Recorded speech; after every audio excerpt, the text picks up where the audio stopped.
Good evening, everybody. Welcome to the Evangelical Dark Web. Tonight, we're going to be diving into the second Trump presidency, kind of like a lot of the news that's going around this week. I think this has been very exciting times.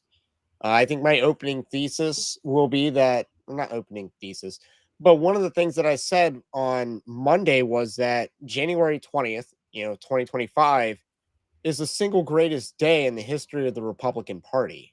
I don't think there's another day that even comes close to being the day that it was for this party. So that's kind of how I feel about the beginning of the second Trump presidency. He came in and he's ready to go Caesarean leader here, and I think that's what America needs is a Caesarean leader because the Congress doesn't really work. They don't really function in Congress, and you need 60 votes to get meaningful legislation passed. Now, the Lake and Riley bill is an interesting development that something at least passed that does not, provide for amnesty or anything like that. But other than that, I don't expect a whole lot of legislative accomplishments. We're going to have to do a lot of things through the executive branch and the courts for the time being because we're not quite there yet with the limiting the Democrats' ability to get seats in the House and the Senate. So I think Trump delivered a lot of W's. We're going to talk about some of the W's and specifically as we go on, but that's just kind of where I'm at. I think Monday was the best day of the history of the Republican Party, and I don't think there's really a close second. So your thoughts? Yeah, I mean, Trump is delivering on the promises and the expectations of the American people rather early on. Again, I am a little butthurt. I wasn't able to go to the inauguration because they or canceled it and made it indoors, and that would have been like a pretty great experience getting into the National Mall with a bunch of like MAGA guys, a bunch of bros that would have came from around the country because a lot of people did come from around the country to check it out, and it's unfortunate that with the weather and all that they I guess made it indoors. But otherwise, I mean, yeah, this week has been the greatest week and probably for America in this century. I mean, let's just be honest with ourselves. Um, I mean, we're tackling birthright citizenship, which that's a huge issue going forward. That's a Rubicon that Trump is actually trying to cross. I mean, he did deliver on pardons, which again, you had a lot of nothing ever happens bros. You had a lot of doomers. You had the groypers all saying that, hey, where's Trump's going to renege on this promise to pardon the J6ers, even when the rhetoric was clearly like plausible deniability rhetoric. And Yeah, I was actually pretty surprised that Trump pardoned them on day one. Like, I thought that was extremely surprising. I mean, you're also seeing the rumors that, Vivek Ramaswamy was being bumped out, which again, a lot of people were saying, oh, Trump's going to, basically go back on his immigration stuff, on the H-1B stuff, when it seems like, although there is a little bit of a civil war happening, Trump is listening to the base. And again, Vivek's the guy that fell on a sword, and his reputation is absolutely trashed right now. They expect one of us in the wreckage, right? Is that what Trump said to Vivek? So what's interesting about that is the latest story on Vivek Ramaswamy is that according to National File, which I don't consider to be reputable, but nevertheless, they have an exclusive where they claim that it was his Saved by the Bell tweet that pretty much lost him the favor with Trump. So he trashed American culture and jocks and nerds and stuff like that. And that is the tweet that did him in. Yeah, I mean, Trump was a football player apparently, and Tight end. yeah. And again, also, Neil Armstrong went to Purdue because of their football team. So yeah, Over MIT, which over is MIT. yeah, that's kind of an important detail there. But anyway, yeah, a lot of W's came this week, and one W is just too far fetched. I don't really believe that it's true. Is the reports that Trump would extradite Anthony Fauci to Russia as part of a peace deal with Oh, over that's the Russo-Ukraine war. There's no way that's real, but I really want it to be real because that would be a way of getting around Biden's pardon, you know? It's like, yeah, we can't prosecute you, but Putler can. I think that would be just hilarious. That would be a way to own the left and actually just undermine their ability to govern. Now, Because, you know, I will offer one major critique, though. okay. I mean, Trump did away with a lot of the DEI stuff, and he rolled back affirmative action on the federal level, which will affect government contractors. So that's most major employers, even like Amazon type businesses. However, he did not do it on MLK Day. Oh, I thought he That would have did, been a but huge slap. I want to say it was like 200 executive orders on day one, which is, I never criticized Joe Biden for doing the same thing. And he did like 146 on day one, I think, is the number. I didn't criticize him for doing that. This was not a hate the game. This was a hate the player moment. Like, you don't like what he did because he's on the other team. I want my team to be doing that. And then, hey, our guy actually did that. I mean, we should have started 2017 with this many executive orders to undo Obama era policies, but I am honestly surprised that Trump has learned the job. And he's gotten a crash course, and who knew you can teach the boomer new tricks? Yeah, I mean, if you go back to 2017, where he didn't know who to staff his administration with. Obviously, he won an election as an underdog, And he was a reluctant figure to take office. Like, I'm not sure how much he thought he would win and how much he was prepared to be president. Well, but as soon as you win, it's kind of like winning the lottery, where you have every family member you've never heard of reaching out to, get one of theirs. You have all these, you suddenly have all these friends that come out of the woodworks. Everyone knows your name and everyone loves you. Apparently, all of a sudden you're starting to date supermodels, and you didn't have any luck before. So it's like that's basically what winning the presidency was like in 2017. I mean, Kamala Harris's stepdaughter in 2021 was like a featured model. I don't know if you remember that story. Yeah. But yeah, disturbing things happen to the orbit of the president of the United States. But anyway, I first want to talk about the terms, because I use the term positive world Christianity in the title of the video.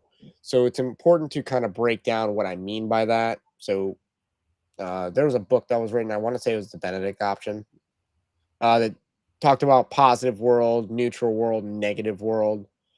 Positive world being that the world is positive towards Christianity, that culture reinforces Christian norms, and there is a societal benefit to being a Christian.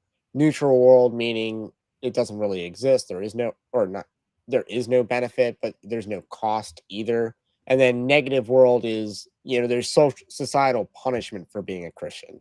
So areas that are being persecuted and stuff like that. A lot of people have written that, hey, we're exiles in Babylon now.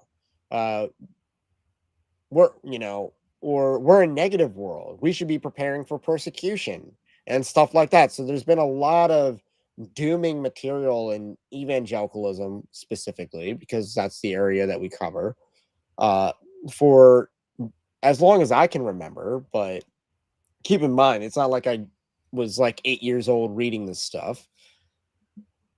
And people have been dooming for a long time about how things only get worse and worse and worse. And I think premillennial dispensationalism has a role in that. But you would not believe how many post-millennialists out there are also doomers as well. Nothing's ever good enough in combating decline. So they're kind of functionally useless No, politically. abolitionists. No, the abolitionists are eating Some abolitionists. Some the ones, because there are you actually think of. abolitionists that want to abolish abortion. They just actually want to do it, and they're not going to trip over themselves to accomplish that mission.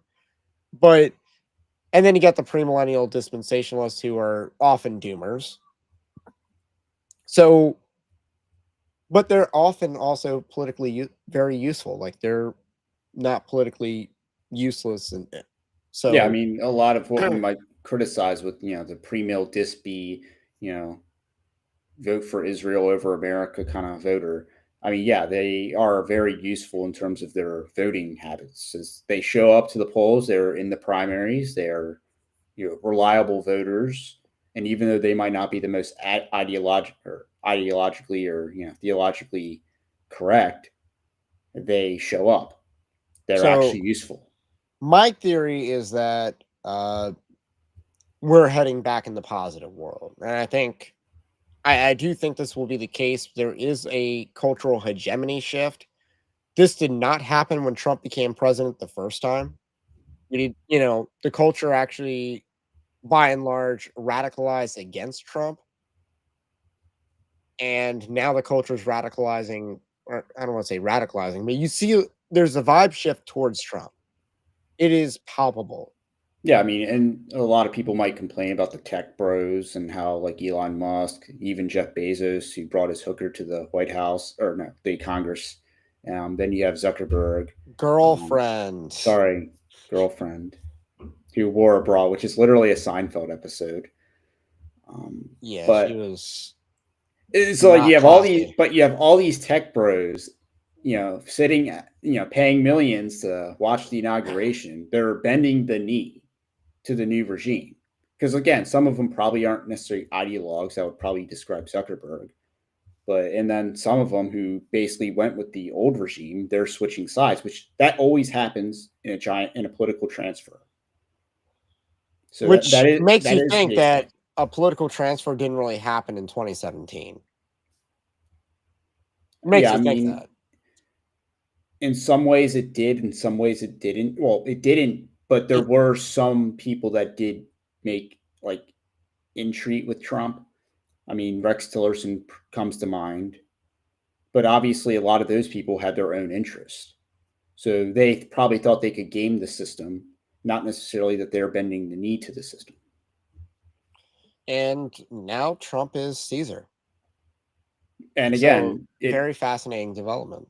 I mean, the name Curtis Yarvin gets thrown around a lot these days, and he obviously just had like a huge thing with the New York Times, which may or may not be interesting to people depending on your, I guess, point of view. But he actually was the guy that said Trump losing in 2020 was good in the long run because now, and you're kind of seeing that now, is because the regime getting what they wanted in 2020 did backfire. They came into power with no mandate in a contentious election, and then they essentially had to clean up a lot of the COVID mess. They inherited the Afghan withdrawal, so they sent, and then you had the competency decline. You have the So Russo-Ukrainian War, yeah, so you had all these conflicts that just blew up, and Israel, Gaza.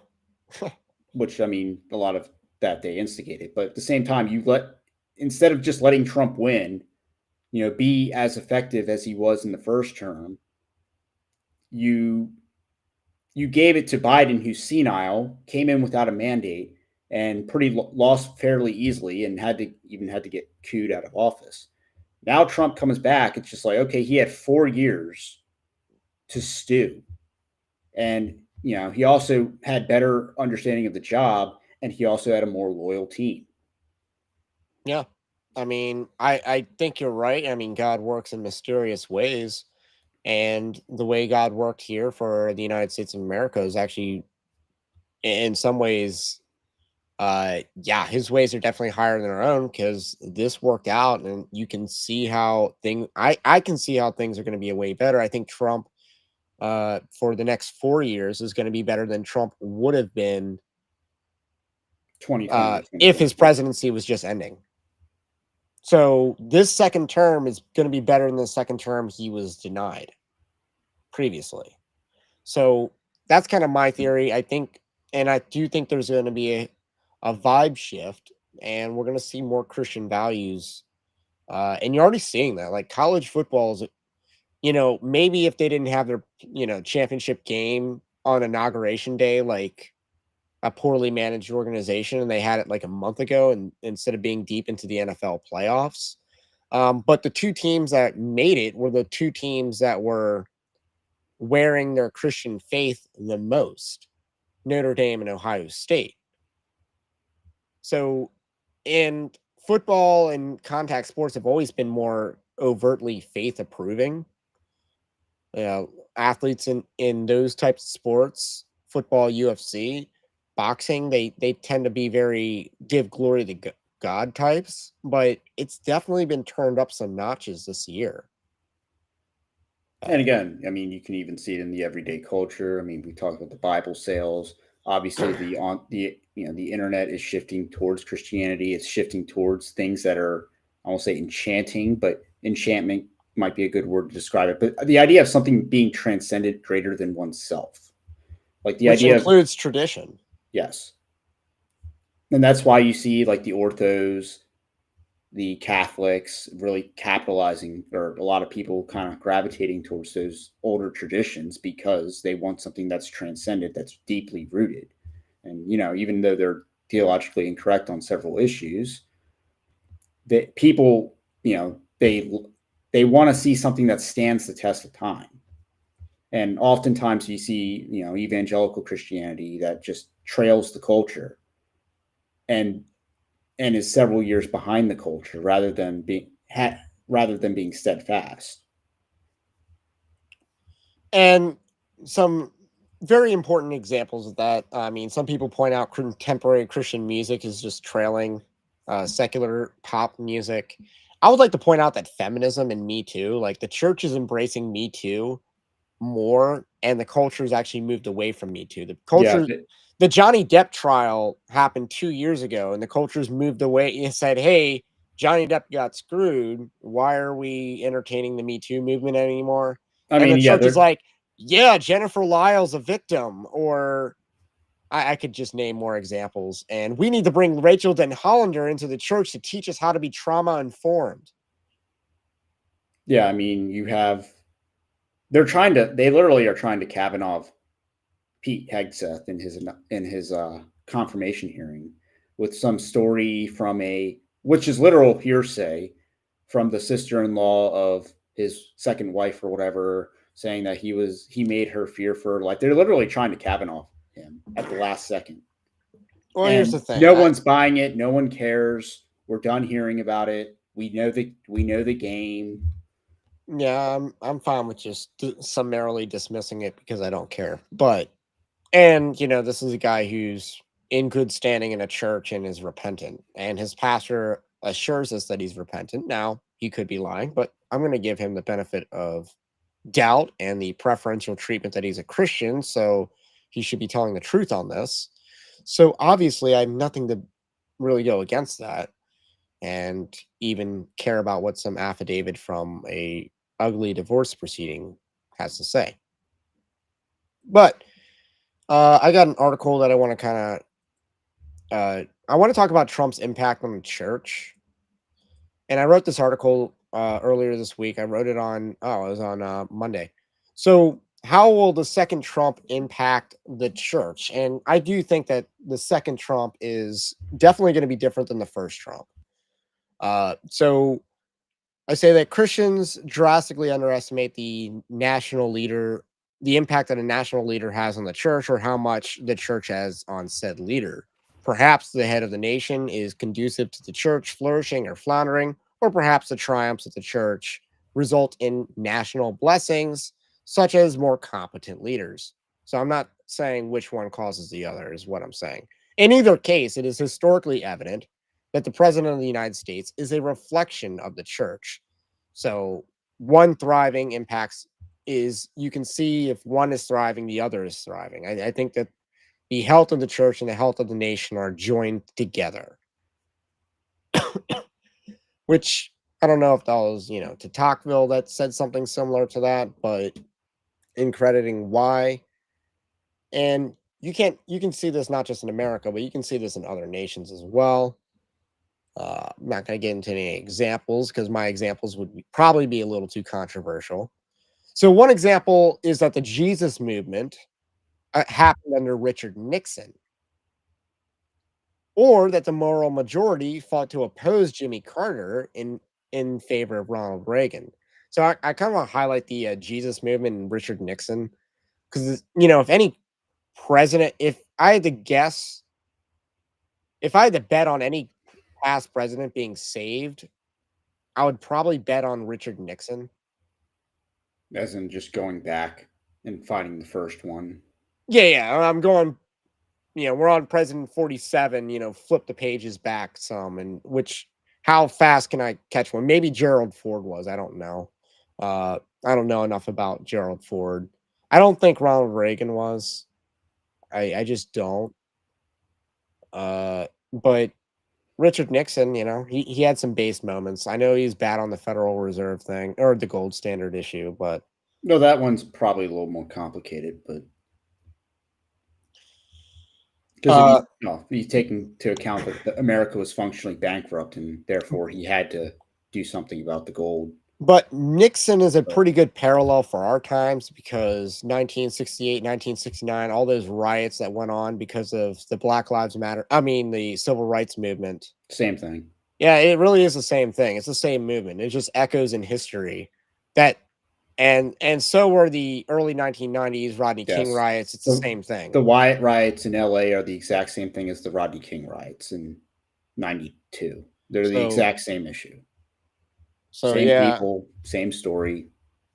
it's just that we turned Martin Luther King into a martyr because he died. Didn't he die at a brothel? No. But I mean, I know he was having sex with someone that wasn't his wife the day or the night before he died. Yeah, it was something like that. Like, it's pretty messed up. Like, dude was definitely not saved because of how he lived. So while claiming to be a reverend. But we'll find out the truth soon. Oh yeah, Trump. Because Trump declassified or ordered the declassification. We're getting ahead of ourselves. But yeah, I think that the Jesus movement happening when Richard Nixon ran on being tough on crime and stuff like that. So he ran on kind of a law and order campaign in some ways. And I think that was, it corresponded with the Jesus movement of the early 1970s, I think perfectly in some ways, because those hippies wanted order. They were looking for something in life. And yeah, if you watch the Jesus Revolution movie or the story of Chuck Smith, right? Um, he got a bunch of people who were anti-establishmentarians basically to get jobs, attend a church regularly, and partake in organized religion, even though the Calvary Chapel as a denomination does not do church membership. He still got those people institutionalized in Christianity, which is a good thing, by the way. I'm trying to use like regular words because I'm not going to hyper spiritualize the fact that Christianity is still a religion. It's not just a relationship. There's also ordinances that we do because of the relationship, but I don't think that we should pit one against the other in general. So, and then I cite the moral majority. I do think that them winning was good as well. Under Barack Obama, and this is kind of the mantra that I've always said, but I do have to edit it a little bit. Under Barack Obama, wokeness took over church institutions. It is no coincidence that much of this started in 2009, where Russell Moore went liberal. And the reference there is he wrote an article on Jesus having AIDS. Or the Evangelical Covenant Church adopted critical race theory. That happened in 2009. I argue that the vibes of this country were conducive for this to occur because if you remember 2009, you were basically a racist if you did not believe that Barack Obama was going to bring hope and change. I'm old enough to remember that, and I'm sure many of you in the audience are. But if you're a Zoomer, you might not be old enough to remember that. In the 2008 election, the aftermath thereof. So that was a huge vibe shift in the country then. And then the Southern Baptist Convention would go woke. I think the Southern Baptist Convention went woke during the Obama term. I think most of evangelicalism went woke during the Obama term. To be clear, like 9 Marks was woke, the Gospel Coalition was woke. Under Donald Trump, the battle raged in the church over wokeness, feminism, and gayness. These battles were not resolved, but while denominations went woke, The lady showed themselves resilient as a bloc, proving to be a lone bulwark against moral insanity. One thing that people say about Donald Trump is that he exposed things. He exposed that we had a deep state. He exposed that we had a lot of issues in this country and stuff like that. Well, And most notably Russell Moore. He called him a nasty person or something like that, and a lot of people, they attacked him for that, including people in the SBC. yeah, Tom Buck, I think, was one of those people. Owen Strand was definitely one of those people, but he was liberal back then. Still is. Well, and keep in mind, like when we talk about why the church went woke, because of Barack Obama. I mean, to some extent, yeah, that's me saying Obama's the reason why the church went woke. Well, to some and extent, the cultural influence that came with Obama becoming president, that is why the church went woke. Yes. And it's not necessarily, they adopted new theology so much as they just wanted to be liked by the world, and they wanted to have status in the eyes of the world rather than the eyes of God. That's the main reason. It's not necessarily a matter of deep conviction. They want to have status. And if you're like those white evangelical fundamentalists, as they call them, then that's low status. That's white trash. They don't want to be white trash. They don't want to be like them. They're New York Times writers. They make a weekly column for the New York Times. And I don't know if anyone else has ever made the connection that Obama's the reason. Like, I don't know if any. Like, I think this is my original point that Obama's the reason why the church went woke. Like, that connection, or that is the time period when it happened.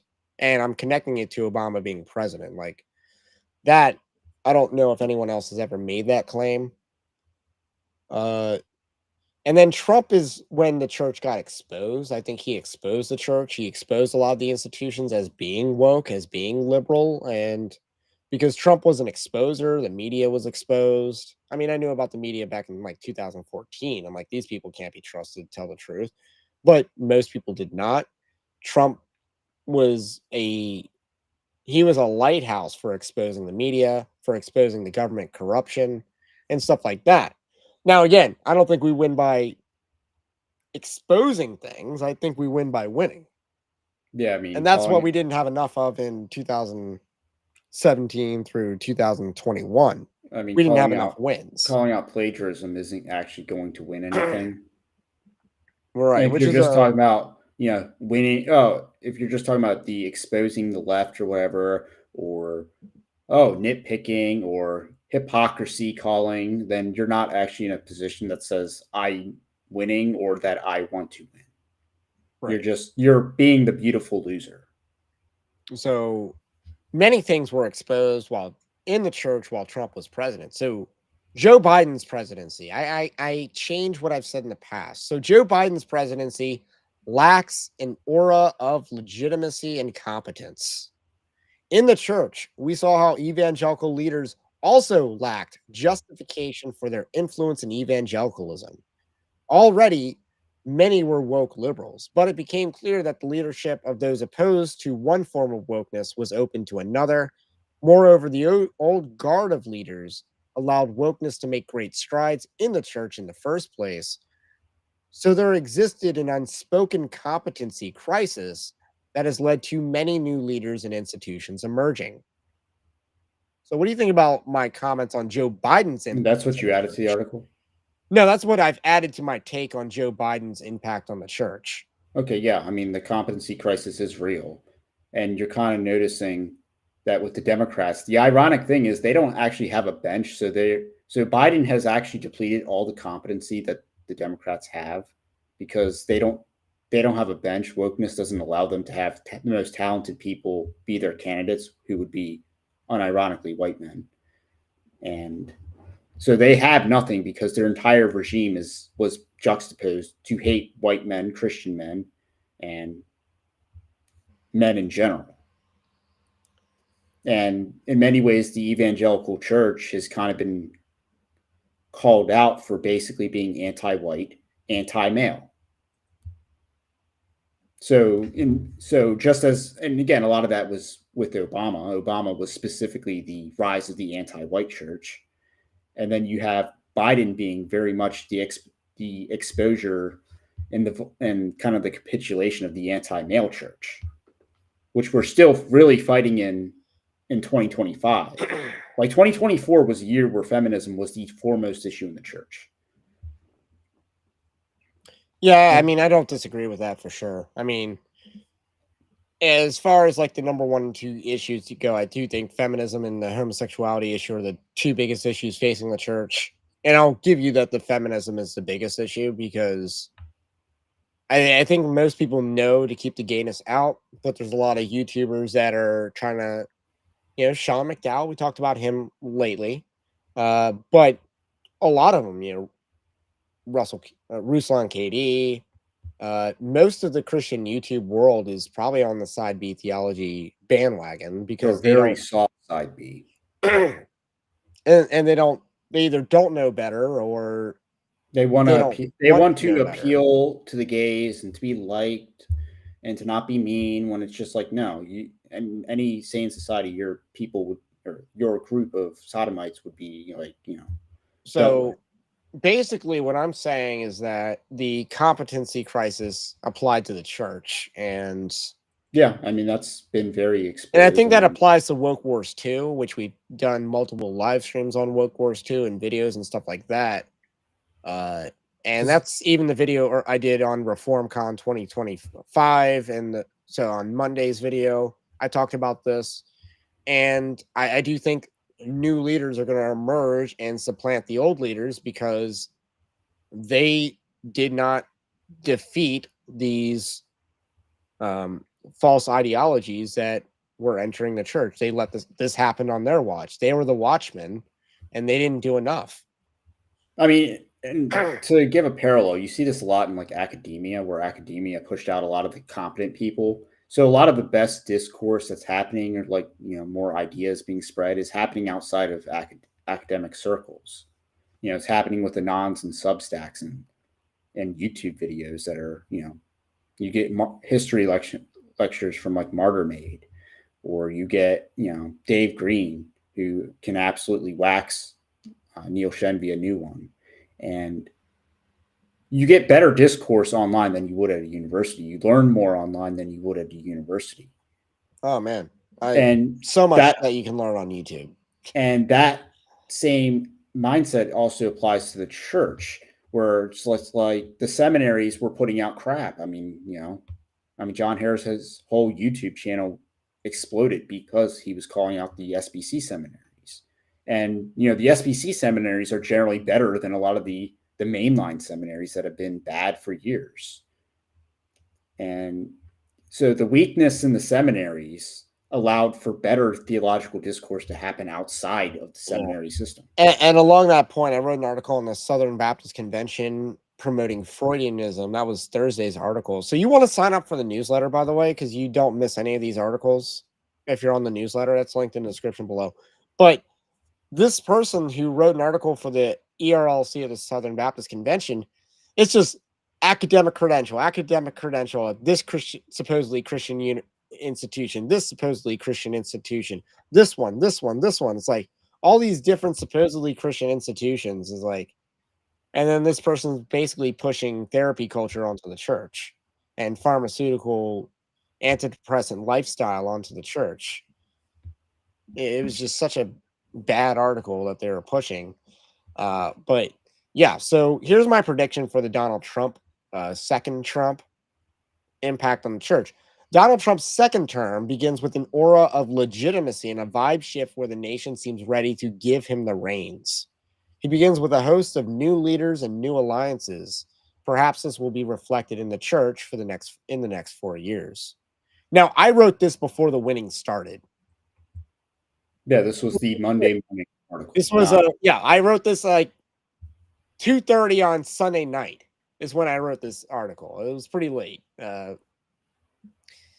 This article was before the winning started, so maybe I gotta amend this to say, and we're gonna win. There's gonna be a lot of W's in the next 4 years for the church. But that was my prediction of the new leaders and new alliances. So maybe we can add winning to that, because that is definitely on the menu.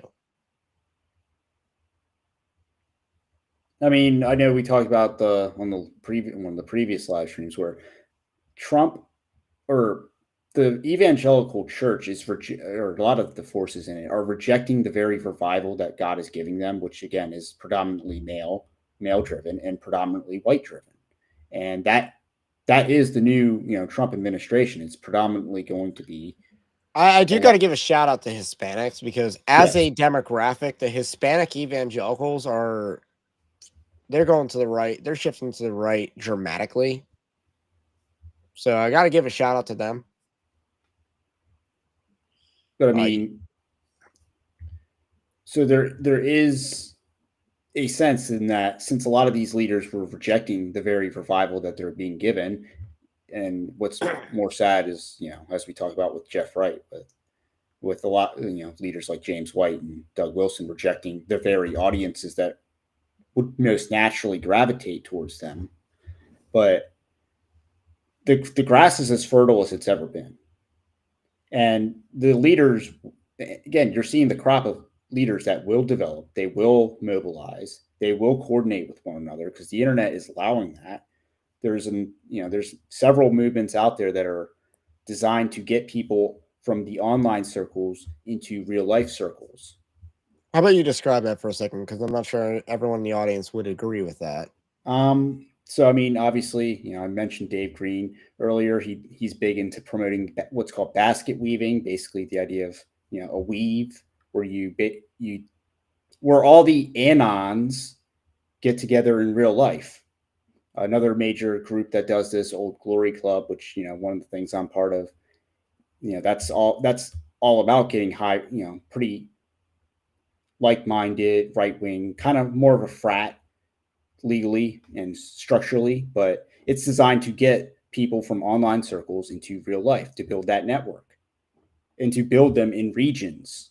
So I mean, if you look on their website, they got like a Virginia chapter, they got an Alabama chapter, so they're centralized, and you're get a mobilized network of young men that are mostly young men that are highly competent. You go there and you're just like, whoa, I might be the dumbest one here.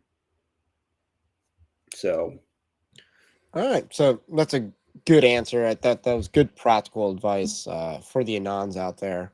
And it's good to highlight that there's actually practical things that you can do to build networks in real life and not just online. So that's the article. That's the first article that I want to kind of point out. There might be another one, and that is uh, the pardon. So I think the second article I wrote was on the pardon power of Donald Trump or the vindication of January 6th. But let's kind of skip ahead to the pardon and how David Bonson, who's supposedly someone who's credible in evangelical circles, was attacking Donald Trump for pardoning 1,500 J6ers. And he equated it to Joe Biden's 11th hour pardons of Anthony Fauci and Mark Milley and Liz Cheney and stuff. So this guy's taken seriously in evangelicalism. Why exactly? I Uh, mean, the whole idea of like, oh, you can't pardon someone because they broke the law. Okay. isn't that why you're pardoning? Isn't that why One, they're that's, eligible for a pardon? well, yes. But at the same time, what is the point of having power if you're not going to dispense it to reward your friends and punish your enemies? The J6ers, I don't care what they did. They should be pardoned because that's your movement. Those are your people. Those are your soldiers, Pretty regardless. much. And you have to reward them. Yeah, and people who violated the FACE Act and got persecuted, they And technically broke the 23 law. people. 23 people got. Yeah, they just got pardoned. I'll write an article on that tonight, probably. But yeah, Trump pardoning the political prisoners, that's a good thing, regardless of whether, yeah, and they resurrected like antiquated laws just to go after these people. I mean, if you're like Devin Stack and it's just like, well, Hitler and Mandela were, they were radicalized in jail. It's just like people are dooming. It's just, again, you got a lot of idiots out there, and the doomers, the nothing ever happened bros, are just eating a lot of fecal matter today, and I don't understand the argument that it's bad simply because they got unfair trials and the government went after them in lawfare. Yeah. But that just shows you that people like that don't want to win. They're Yeah, not willing and to that's do the case about what it David takes. Bonson, who is being platformed by the Antioch Declaration Conference, known as ReformCon. And this guy's just going after J6ers, saying that they broke the law and therefore should be punished. It's like, first of all, if you got arrested for trespassing, the odds of them actually prosecuting that case are pretty small. Like, there's a very high percentage chance that charges of trespass get dismissed, just in general. And that's just in real life. But to throw people in jail for years for that, especially when they're let in by police officers, there's so many layers of stupidity to Bonson's blue and non screed. I mean, it is the equivalent of Jeff Durbin saying that watching a video of Derek Chauvin on top of George Floyd makes you a witness to murder, and therefore you are morally liable to make sure that Derek Chauvin gets executed for the crime of murder. I mean, that's just Which your he has brain. not walked back, even when confronted with that quote in 2020, I believe 2024. He has not walked that back, and he has doubled down. He has. Well, functionally, by not walking it back, you are doubling down. Okay. So, what exactly is the difference between the J6ers and the pro-life activists who got persecuted for the Faith Act? Like, what's the functional difference between the two? And I would say there is none. And he has no argument against pardoning the pro-life activist, or he has no argument for pardoning the pro-life activist that would not also exonerate the J6ers. I mean, the only difference is maybe you had a couple of centric characters in there that were You don't wearing have the memes from the pro-life activists, and it's the memes that are bad. that had a Viking hat on that is kind of aesthetically interesting. Exactly. You don't have a QAnon shaman for the outside the clinic. So that's another article I wanted to write a showcase. You got an article out today on the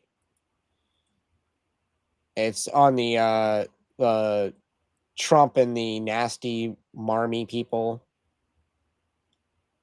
So Trump's attacks nasty National Cathedral bishop. You read an article on that.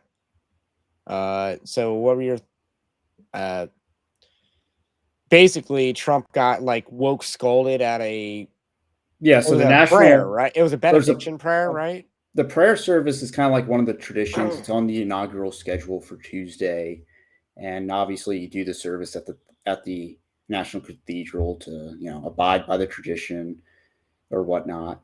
And you had the female bishop, who kind of looks like a butch boomer lesbian, giving him the lecture on why he's supposed to care about the gays, the immigrants, and not punish people and protect the religious minority. So it's very universalist, every liberal platitude you can think of, and just gaslighting, because it's not like that woman has any concern for the victims of illegal immigration, the communities that absolutely get destroyed and overrun. You truly hate your people if you're fine with them being replaced by immigrants. And Trump obviously just has like the best response ever to this. Takes the high road. There's not a low road in dealing with this.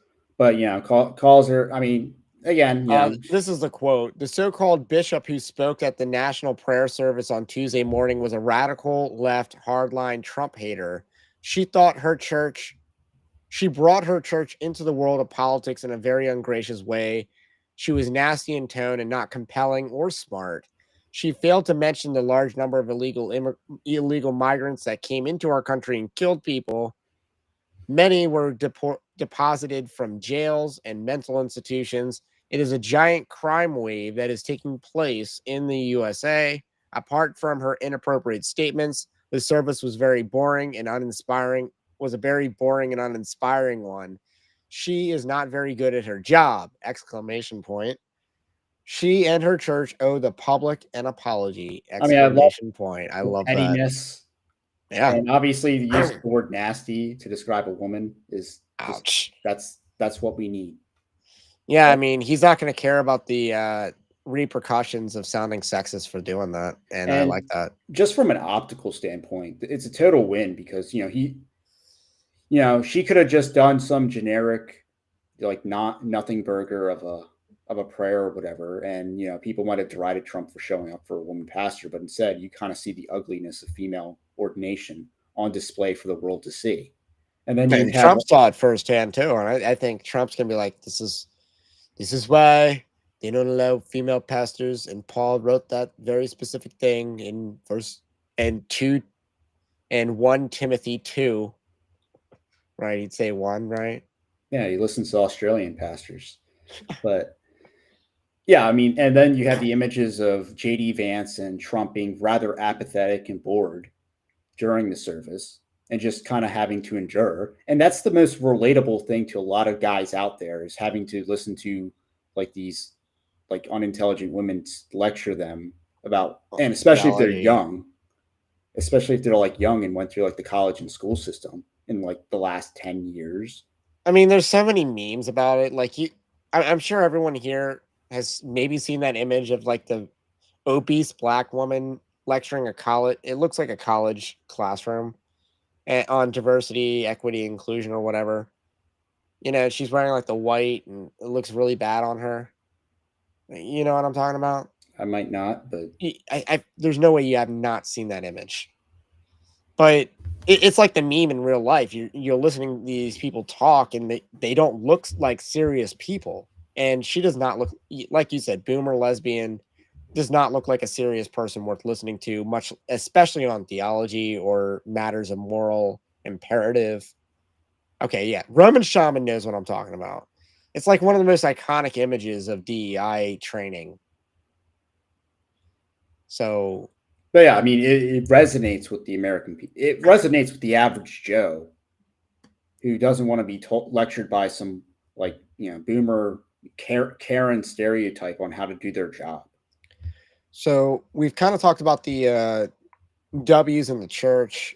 What do you think of his speech, by the way? He gave like an inaugural address. What do you think of that? Inaugural address, about 35 minutes, so a little on the longer side. No, it's pretty short for a Trump speech. For a Trump speech, yes. On the inaugural address, though, it is a little on the longer side historically. But again, very fantastic speech. It was, focused on. It was. I didn't like the boomer MLK moment, but other than that, I mean, you kind of expect it because again, Trump still has to appeal to the normies, and the normies aren't quite ready for the MLK conversation. They're the young about generation, to get ready. The young generation is there. The boomer generation, not there. And it's going to take like a Tucker Carlson interview, or maybe these MLK files coming out, and you actually and you actually have audio recordings released of MLK laughing about a rape. Like that might change some normies, but we're on the cusp of that. But we're still a few years away from like the boomer Gen X generation being full MLK pill. So I understand that there's going to be some obligatory homage, even though Robert E. Lee and Stonewall Jackson should be the ones getting the reverence on January 20th. But other than that, I mean, obviously he talked about the Panama Canal, which I actually really like that, because what he did there was basically accuse Panama of violating a treaty and handing over the canal to Chinese ownership and management. Yeah, basically accusing them of violating the treaty by handing it to China. Like, hey, we said that you could own it, not they could own it. And then talking about the fees that they're charging and mistreating American ships and even Navy ships. Yeah, I mean, again, retaking the canal. So, this could be America's Suez crisis. If you're familiar, 1956, the British and French invaded Egypt to seize the Suez Canal. They what's the way to put it?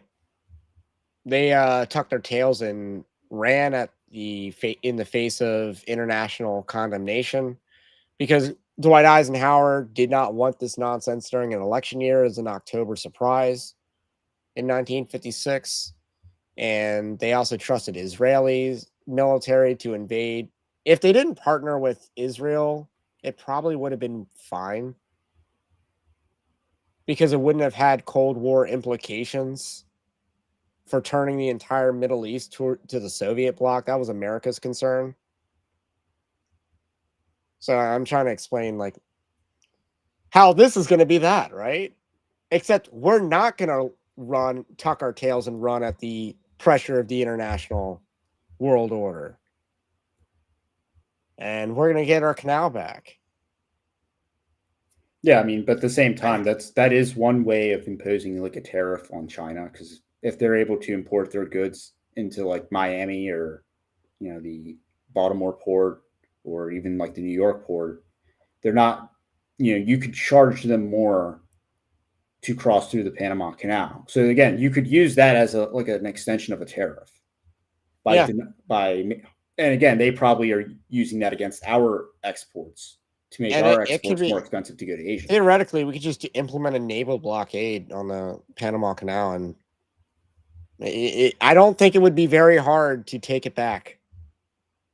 But it's good that Trump laid the groundwork for establishing how Panama has violated this treaty, and it was a bad treaty.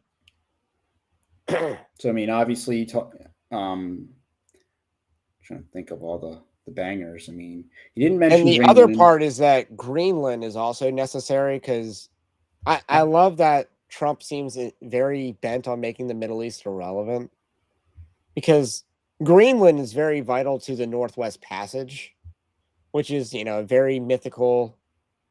It's real, but it's like people for hundreds of years didn't know it existed. They thought it existed, but no one really discovered it and stuff.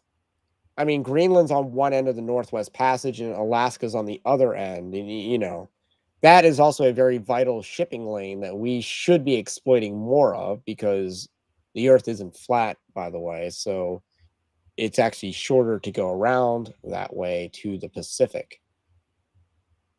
But we have to work on ice breaking technology and stuff like that. Russia has actually done really well in their icy, like they go around their northern ocean. They have like an Arctic port channel and stuff like that. They're actually really good on this front. Yeah, they're and this is one of the reasons why America needs to catch up with that on that particular front, is to that's good for shipping.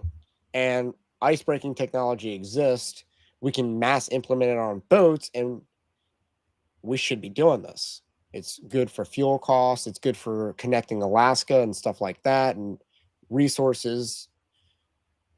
So there's so many reasons to do this. I don't recall. And national security is one major issue, because the Arctic Ocean is believed to be of growing strategic importance.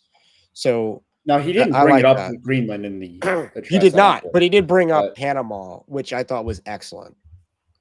We're going to make the Middle East so irrelevant in the next 4 years. I love it.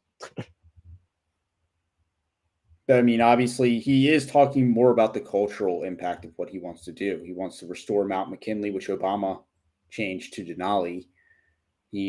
So he talked about that. Even like Gulf of America is more about cultural hegemony. Can we rename the forts that were changed in 2020 and 2021? I think that's on the table, but maybe it wasn't a day one issue. Yeah. Because I think that was changed by Congress, and but I mean, obviously, I think Hegseth can probably easily switch that up. Now, Oron McIntyre did a video podcast, maybe also an article. He called what Trump did a shock and awe campaign, which is America's version of Blitzkrieg. We don't use the cool word Blitzkrieg because it's too Nazi.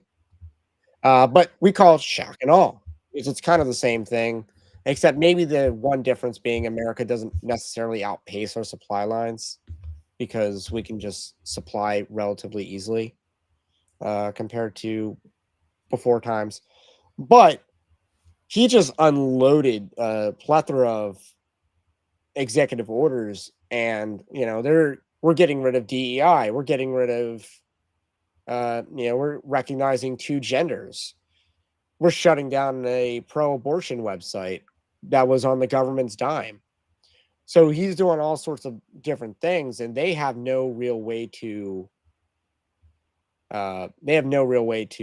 counter these things. They're like, the Democrat Party has been routed in the 2024. Yes, they did suffer a major defeat, and if They you have think not about it, regrouped. They've they not have recovered. not, and to some extent, they're probably 10 years away from recovering because they don't have a bench.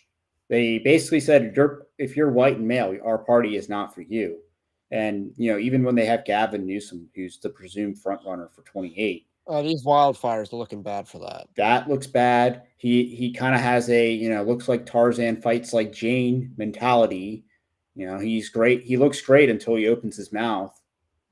And then you see the fact that it would be a campaign against a referendum on California as a state. So that's not going to fly. I mean, what, they're going to throw up another woman like Gretchen Whitmer, who will basically just be a white version of Kamala. So they don't have a bench. Unless they want to throw up like boring white Tim Kaine of Virginia, which No way. I don't want to give them good ideas. But how's that a good idea? I don't know. He was Hillary Clinton's running mate. How's that a good idea? I don't know. Boring white guy. John Kerry would be a better idea. Probably. But they're probably not going to go in that direction, even though that's the most strategic. The most logical course for them might be to go neocon. Liz Cheney? Something. There's no way they're going to do that, though. No, they might not, but if their financial backers say yes, then they will. And that should be the goal, is to destroy the Democrat Party's ability to win nationally. But that should be the goal. That should be the end goal of the second Trump presidency, is this party can't get elected nationally anymore. And we become a one-party country. They truly could be routed for like years, many years. Because again, they're not going to take back the Senate. If the way the map is drawn.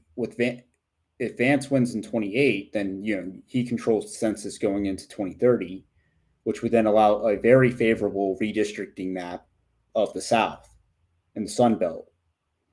So that would favor Republicans in future elections. Yeah. So there's a lot of headwinds for the Democrats. And again, they're not going to be capable of putting the woke away. Like, there's no going moderate once you basically say that a man can become a woman if he so desires. Yeah, I mean, until they rebuke that belief, which they aren't.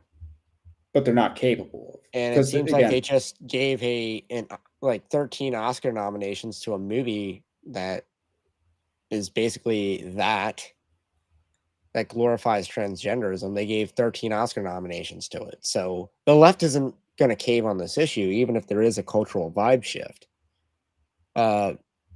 So there's a lot of W's happening. We talked about pardons. We talked about some of the little stuff. Let's talk about the immigration one. So Trump has vowed to militarize the border via executive order, declare the cartels as terrorist organizations.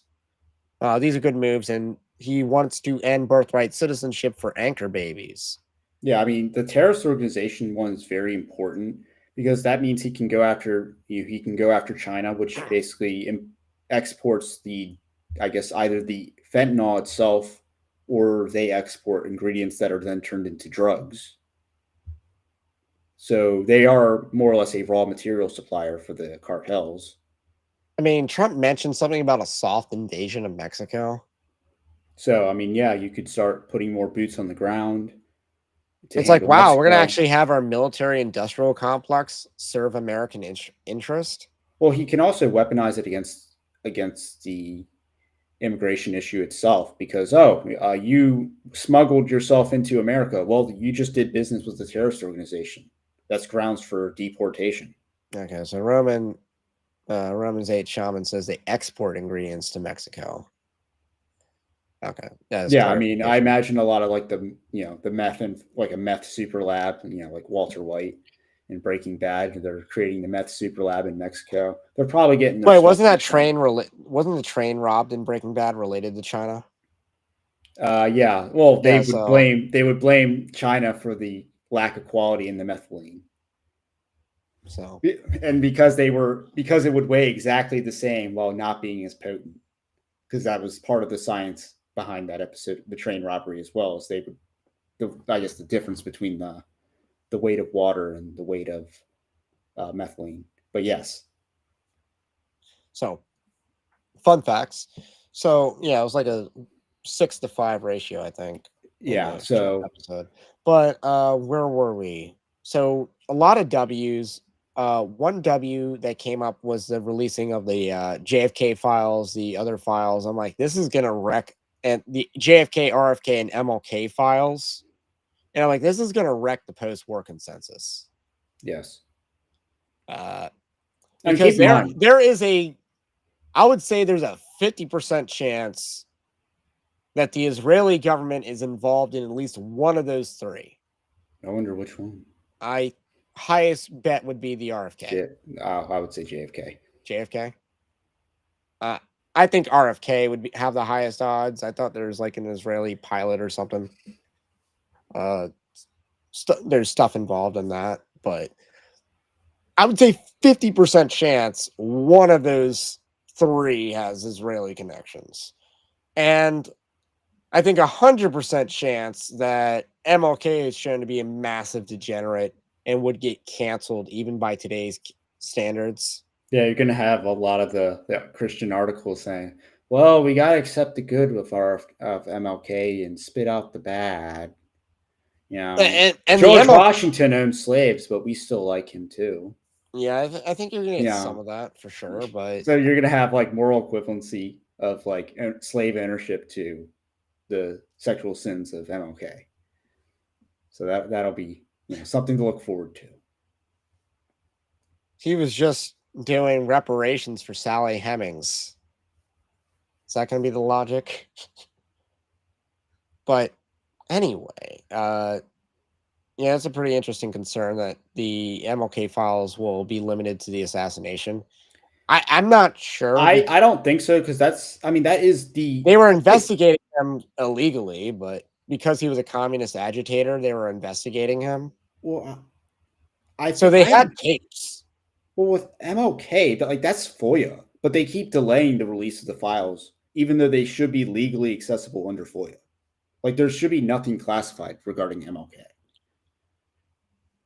So I imagine it should be everything.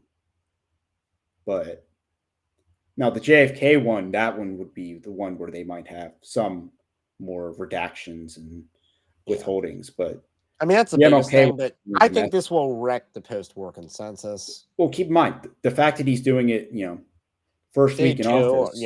Yeah, it's like day 4 and he did it. So he's able to capitalize on the social capital that he's going to gain, because he's able to say, look at me, the government's corrupt, now I'm coming in to reform it. So you have a narrative spin that's going to work very well in your favor.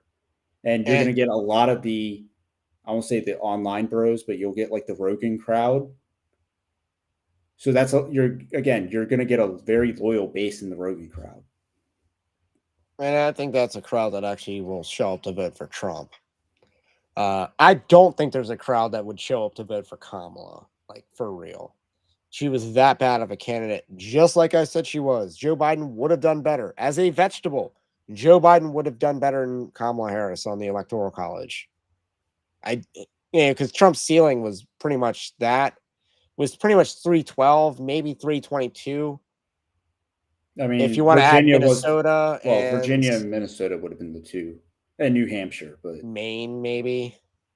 Yeah, I mean, Trump's ceiling wasn't much higher, but there's no way that I don't think Trump gets 312 with Joe Biden. I think he maybe loses one other state, but instead he carried all the swing states, and now he has a convincing mandate, an aura of legitimacy that is not being stopped. So one last thing. We have to talk about foreign policy. We have a little bit.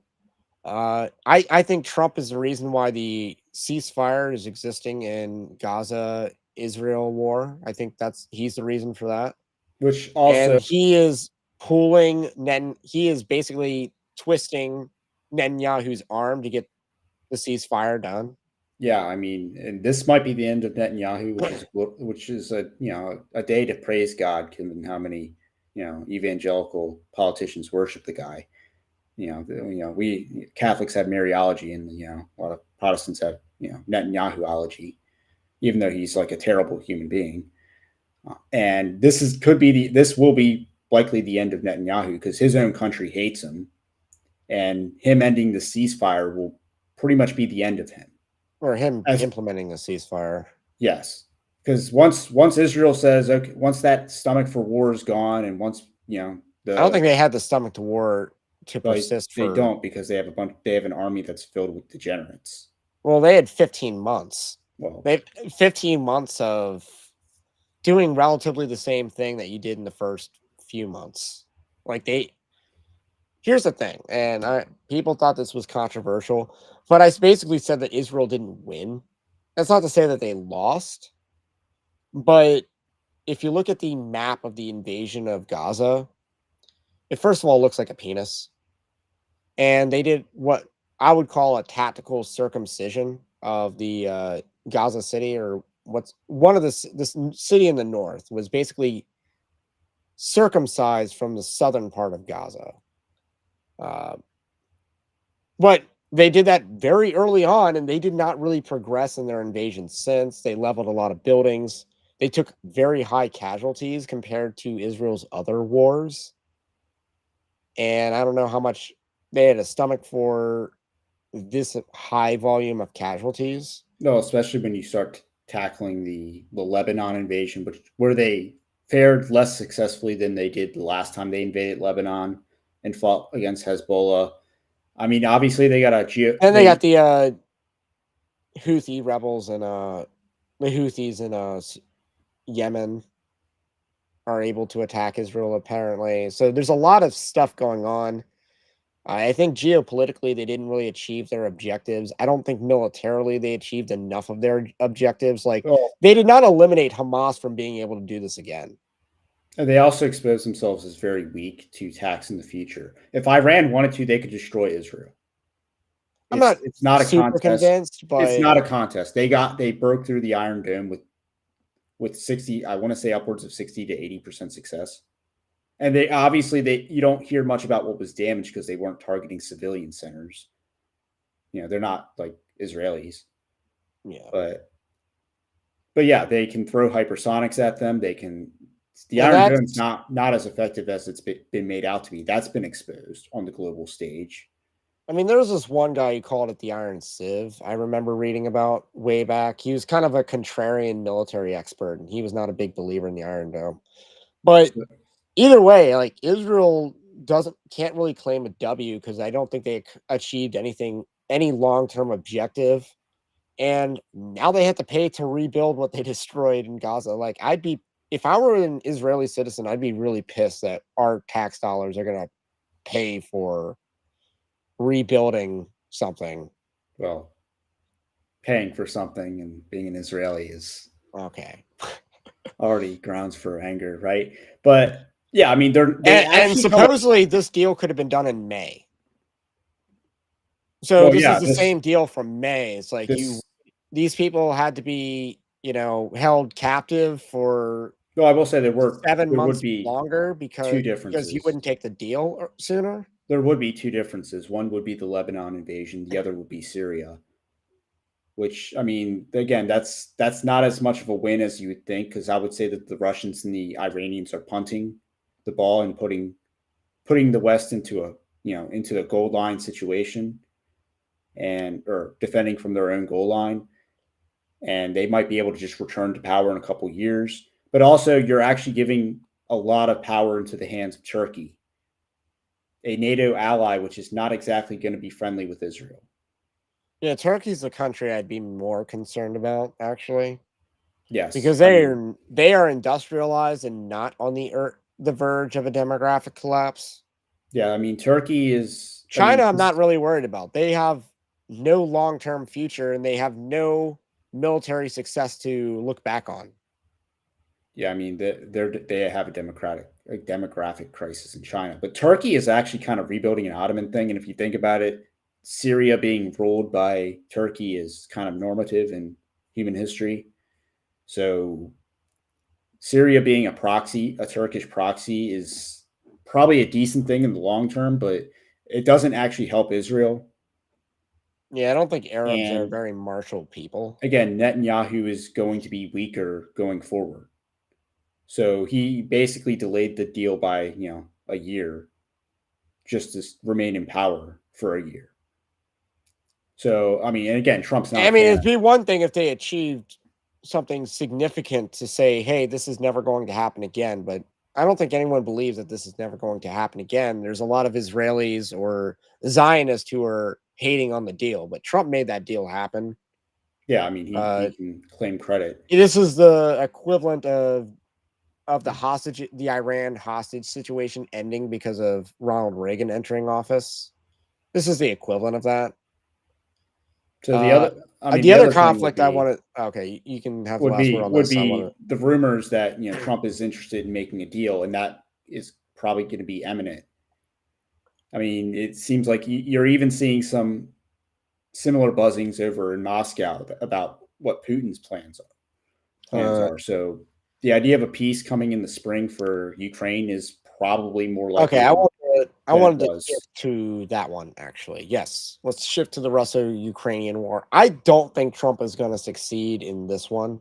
I don't think he's going to harm American interest, but I don't think he's going to convince the Russians to end the war because the Russians, the thing about the Ukrainian military is they are in such disarray right now. They're losing battles left and right and at a much faster rate because the Russians historically they are slow learners.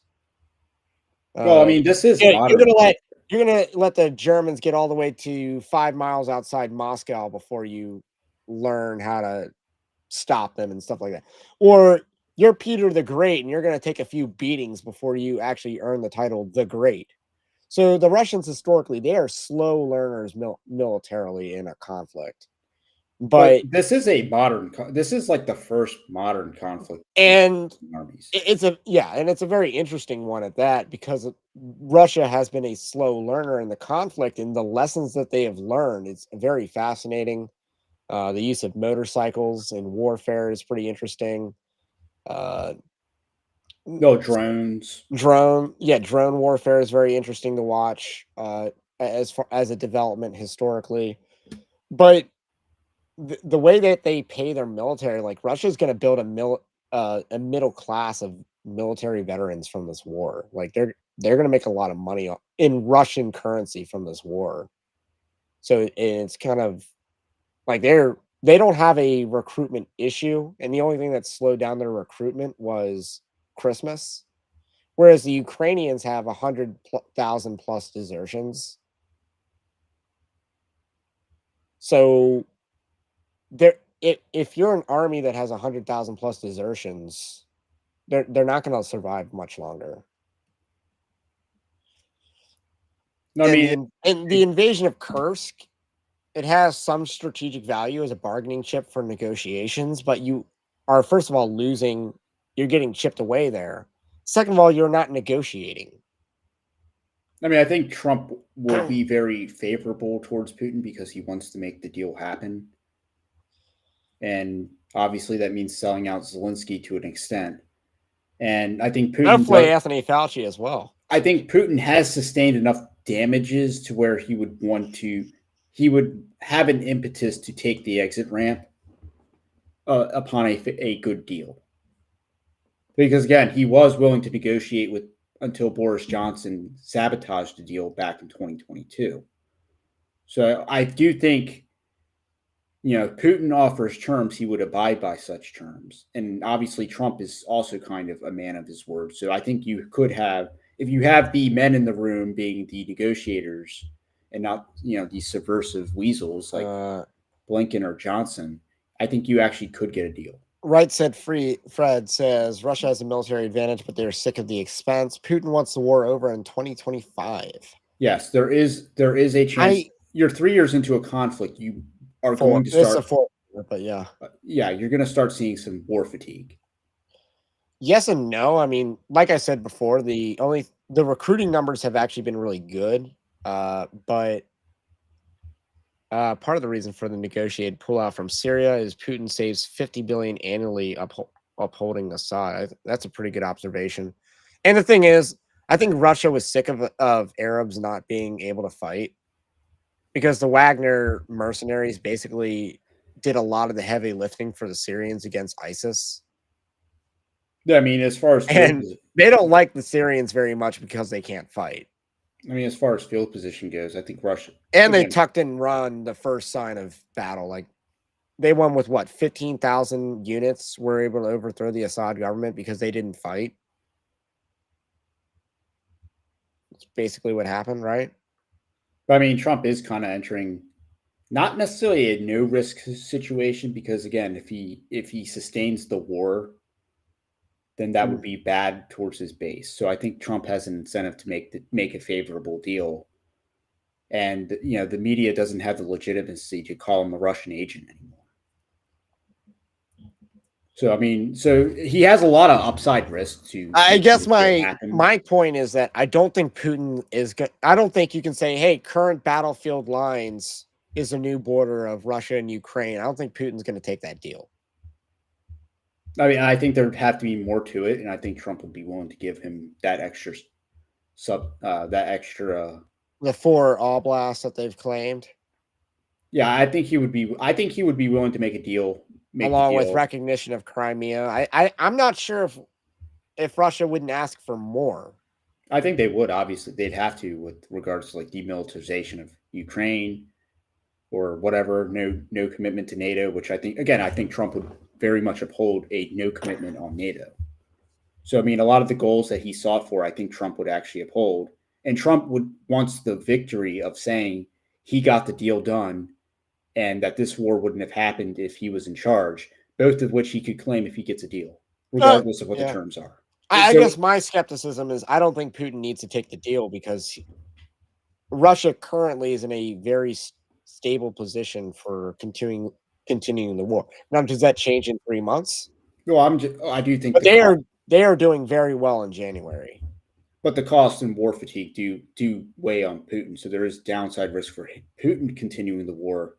While Trump, I mean, the biggest risk on Trump's part for making the deal is, whether Congress wants to continue funding this war. Right. My point is the war fatigue would be measured when you are no longer able to recruit people to fight. Because all their units now are volunteers.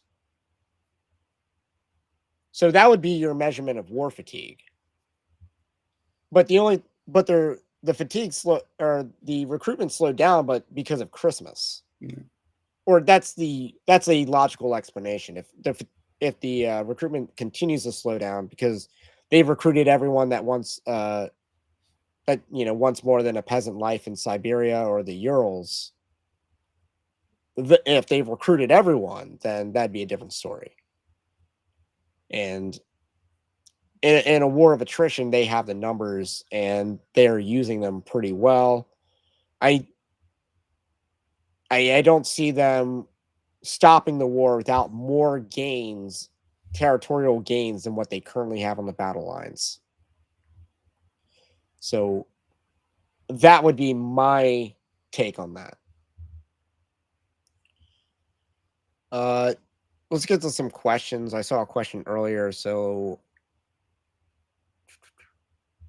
Costin asks, do you guys believe that Trump is a Christian? My short answer is no, but I want that to be true. Yeah, I mean, I think as of right now, I have like conflicting feelings about the state of his soul. Like, I think he's a lot closer to salvation than he used to be. Yeah, I mean, I think with regards to Trump, I mean, and you see this with a lot of leaders where even though they might not be personally very religious or very devout, they still value the utility of religion in creating a moral atmosphere and a moral society. So, I mean, even like, even people that we consider non-religious, or like Benjamin Franklin would probably affirm the need for a Christian society. Even John Locke, who's not, again, John Locke is the source of a lot of bad ideas, but even he would, say that atheists should be punished. So, I mean, you see this all the time with regards to like people in power that might not be religious, but they value the religious institutions. Putin would be another example. I mean, if Viktor Orban's not saved, then that would be an example as well. So you see this with like a lot of good leaders. I mean, and some not so good, with regards to well, a certain guy in Germany in the 1930s and 40s probably valued religion, but not he might not have been saved personally. Yeah, I mean, pretty So likely not.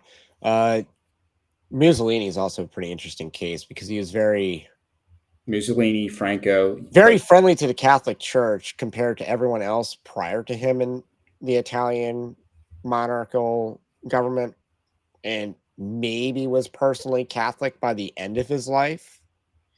But and maybe Trump might be like that, where he's maybe going to be personally a Christian, like he's going to be genuinely saved towards the end of his life. And here's the thing. Here's the thing about that. Yeah, I mean, you better hope that people don't have free will, because that would be God intervening on behalf of all the prayers that you have sent for Trump to be saved, because a lot of people have prayed for Trump's soul. I mean, what also might That would happen, be God answering the prayers of a lot of people. what interesting enough, what also might end up happening is Barron goes religious in the next couple of years, or that is something that becomes well known. So you have, Augustus Caesar being a very devout man, and perhaps that might have impact. Baron Trump listens to Haunted Cosmos. Yes, yeah. I mean, so there is potential there, but it's interesting. That would be awesome. Let's see. Right said Fred. Ray, who is the fan base of James White? Is he completely astroturfed by some big donor? Can't believe he has any organic fan. Well, I've definitely encountered his fans. So. I mean, he actually did build up a lot of goodwill over the years. I mean, I obviously, think debate me bro culture was a thing. It had a heyday. I think it's been dead since 2020. And James White obviously is still a product of that. And, it's kind of like the dinosaurs living in the ice age. It's just, so, I mean, I don't think he's astroturfed. I think he's someone who has persisted a very long time. And when you spend that much time on the internet doing debates and radio and stuff like that, you do have an audience of your own. So I don't think he's astroturfed. No, I do think we have elevated him beyond what he actually is. I mean, there's plenty of people that are astroturfed. Yeah, there's like Toby Sumter, I would say, is astroturfed. Or he's just clinging to the coattails of Doug Wilson, and he does not have the talent that Doug Wilson has. No, I was going to say James Lindsay, but, Samuel Say. Or maybe he's not astroturfed. That's more like you're not very good at writing, but you are a certain demographic, and that makes you famous, I guess. There's that. Good question. Yeah, and some of you in the chat have also been praying for Trump's repentance. And yeah, I think he might be saved by the end of his life. Like, I don't rule that out. I do think Trump seems a lot different from getting almost killed, and I think that has changed him. And you saw that energy on day one of his presidency. Well, he just went his full speech, Caesar. God spared me so I can make America great again. I mean, that's a very powerful line in his inaugural address, which was spoken early on. So it's not like it was buried towards the end. That was at the beginning. That was at the forefront. Yeah. So do you think I do think he genuinely believes that. I mean, obviously what his conceptions of God are a different story, a different conversation. But I do think he acknowledges that there was divine intervention that allowed him to live.